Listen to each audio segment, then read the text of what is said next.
नमस्कार. मी प्राध्यापक जगदीश कांडवी. आजच्या या लेक्चरमध्ये अल्फ्रेड वेगनर यांचा भूखंड वहनाचा सिद्धांत आज आपण सविस्तरपणे समजून घेणार आहोत. या ठिकाणी भूखंड वहनाचा सिद्धांत drift continental theory Alfred Wegener यांनी मांडलेले आहे आणि अल्फ्रेड वेगनर हा जर्मन हवामान तज्ञ होता. त्यांनी 1912 मध्ये खऱ्या अर्थाने खंडवहनाची परिकल्पना मांडलेली आहे. आणि वेगनरने आपला जो काही सागर व भूखंड निर्मिती हा जो ग्रंथ आहे, या ग्रंथामध्ये या सिद्धांताची खऱ्या अर्थाने चर्चा केलेली आहे. या ठिकाणी निरनिराळ्या शास्त्रज्ञांनी वेगवेगळे भूखंड वहनाचे सिद्धांत मांडलेले आहेत.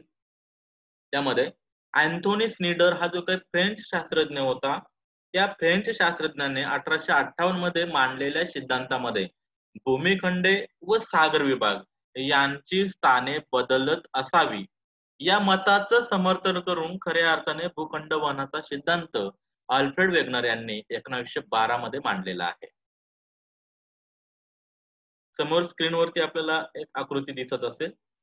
त्या आकृतीमध्ये खऱ्या अर्थाने भूमिखंडे ही एकाच ठिकाणी न राहता साधारण काळानुसार भूमिखंडाची स्थाने बदलत असावीत किंवा बदलती आहेत हे आपल्या निदर्शनात येतं.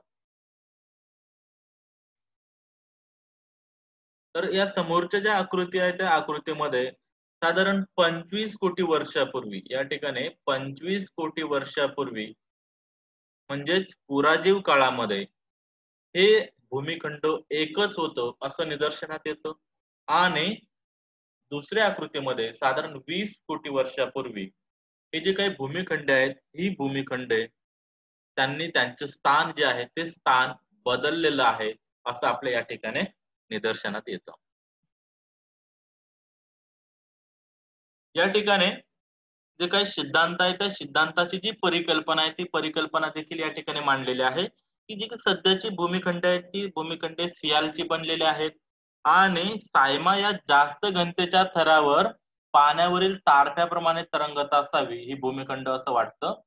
त्यानंतर जे काही भूमिखंडाचे हे जे काही भाग आहेत हे भूमिखंडाचे भाग एकमेकांपासून दूर दूर वाहत गेलेले असावेत आणि त्यांचा जो काही दरम्यानचा जो भाग आहे किंवा सागरी विभाग आहे त्या सागरी विभागामध्ये त्या सागरी विभागाची किंवा समुद्राची निर्मिती झालेली असावी अशी ही कल्पना या ठिकाणी केलेली आहे. तर खऱ्या अर्थाने वेगनर यांनी जो काही भूखंड वहनाचा जो सिद्धांत मांडलेला आहे त्या सिद्धांतामध्ये ही सध्याची भूमिखंडे मिळून प्राचीन काळी म्हणजे साधारण 20 कोटी वर्षापूर्वी एकच मोठे विशाल भूमिखंड होते. त्यास वेगनरने पॅन्जिया हे नाव दिलेले आहे. या ठिकाणी बघा पॅन्जिया हे नाव दिलेलं आहे. हे एकच भूमिखंड होतं आणि या भूखंडास एक प्रचंड खोल असं महासागराने वेढलेलं होतं.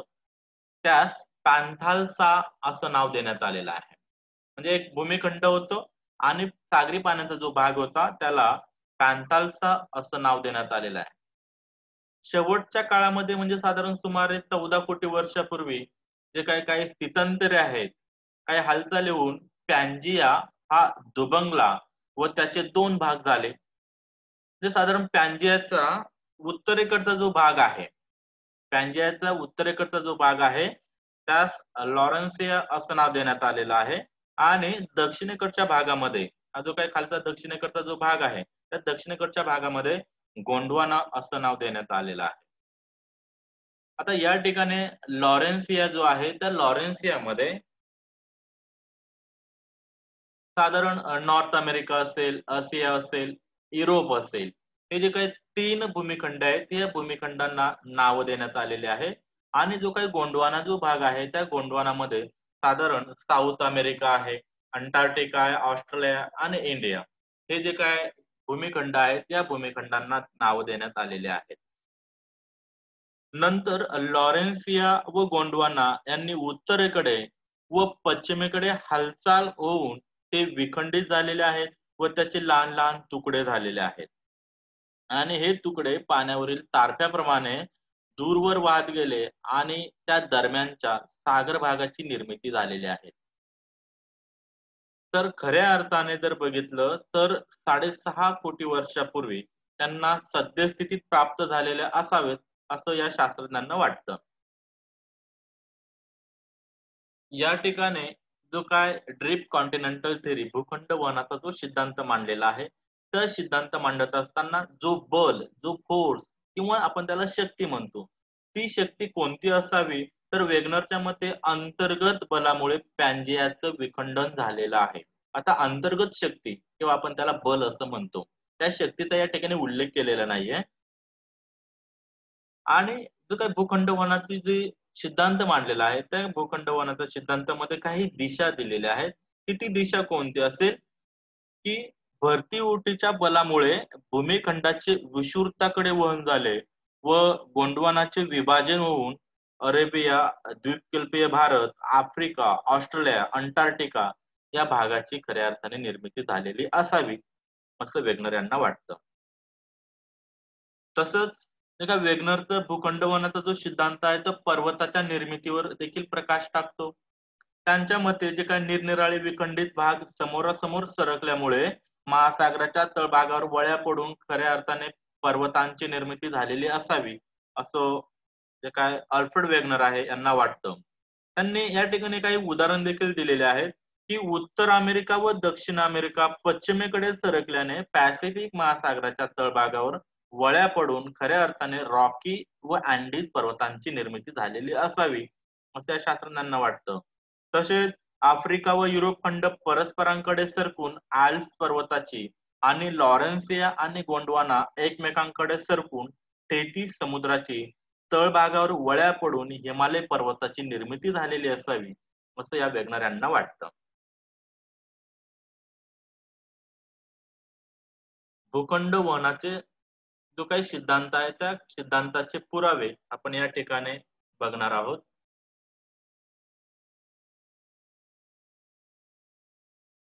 नंबर 1 भौगोलिक पुरावा.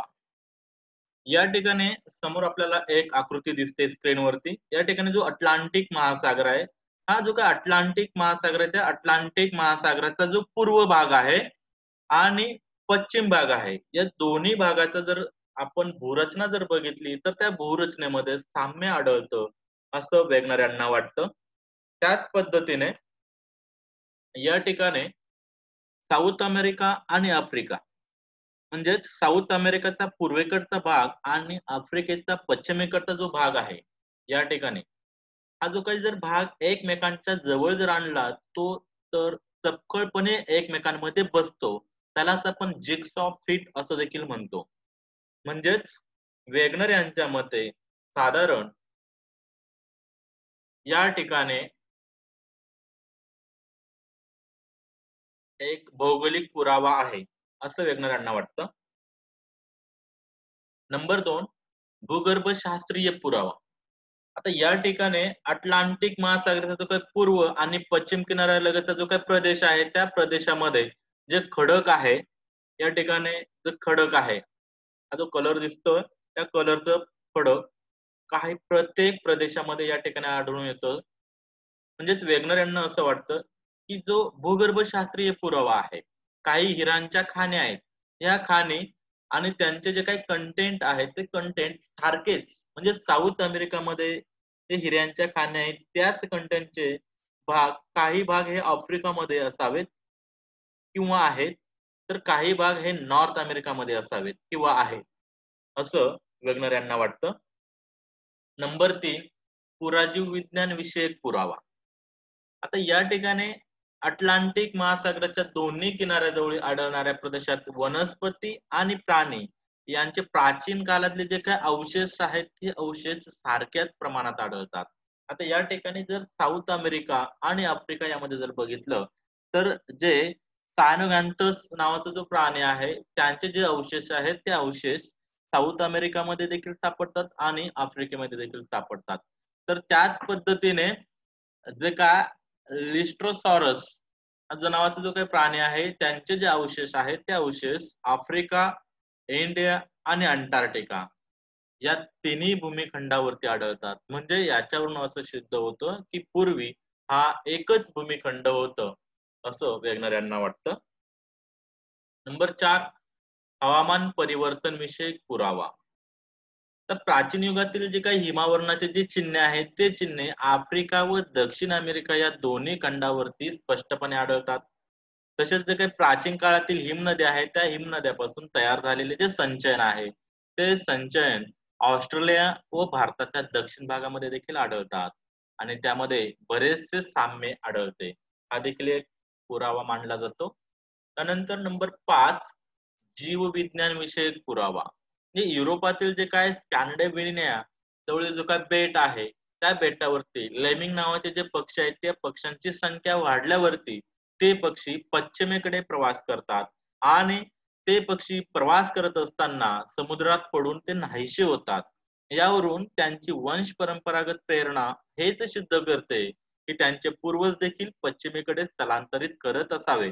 म्हणजेच पूर्वी युरोप हा अमेरिकेला जोडलेला असावं, असं यांना वाटतं. त्यानंतर नंबर 6 ज्यामितीय पुरावे. तर साधारण 1873 पासून 1907 पर्यंत म्हणजे साधारण जो काही 34 ते 35 वर्षाचा जो काळ आहे त्या काळामध्ये ग्रीनलँड व इंग्लंड यामधील जर अंतर मोजण्यात आले, ते अंतर सुमारे 32 मीटर वाढल्याने आढळून आले. तसेच अमेरिका व ग्रीनलँड यांच्यातील अंतर मोजण्यात आले, ते सावकाश वाढत आहे असे देखील दिसून आलेले आहे. म्हणजेच ग्रीनलँड हा भूभाग उत्तर अमेरिकेकडे सरकत आहे हे या ठिकाणी सिद्ध होते. त्यानंतर भूखंड वनाचे सिद्धांताचे जे आक्षेप आहेत ते आक्षेप देखील या ठिकाणी आपण बघणार आहोत, की वेगनरने आपल्या विवेचनामध्ये ज्या शक्तीमुळे खंडवहन होऊ शकेल अशा शक्तीचा कुठेही उल्लेख केलेला नाही. हा पहिला आक्षेप आहे. दुसरा आक्षेप असा आहे की खंडाचे किनारे एकमेकात व्यवस्थित बसतात हे अनेकांना मान्य नाही. कारण वेगनरने दिलेल्या उदाहरणाव्यतिरिक्त इतर खंडांचे किनारे एकमेकांमध्ये व्यवस्थित बसत नाही. नंबर 3 जर आहे, तर खंडांना विलग करणारी जी शक्ती आहे, त्या काळात जर स्वस्त होती आणि आता खंड विलग झाल्यावर ती कुठे गेली? तिचे कार्य संपले का? असा प्रश्न निर्माण होतो. आणि चौथा जो आक्षेप आहे, की सीमा स्तर द्रवरूप असून सियाल तर त्याच्यावर तरंगतो. असे मानणे चूक आहे. असे मानले तर सीमा स्तरामुळे वाहत्या खंडावर आघात होऊन किनाऱ्याच्या आकारावर परिणाम झाला, हे मान्य करावे लागले असते. पण त्या तर्काला पटत नाही. असे जे काही आक्षेप आहेत, आक्षेप या ठिकाणी मांडलेले आहेत. तर अशा पद्धतीने भूखंड वनाचा सिद्धांत आपण या ठिकाणी समजून घेण्याचा प्रयत्न केलेला आहे. धन्यवाद.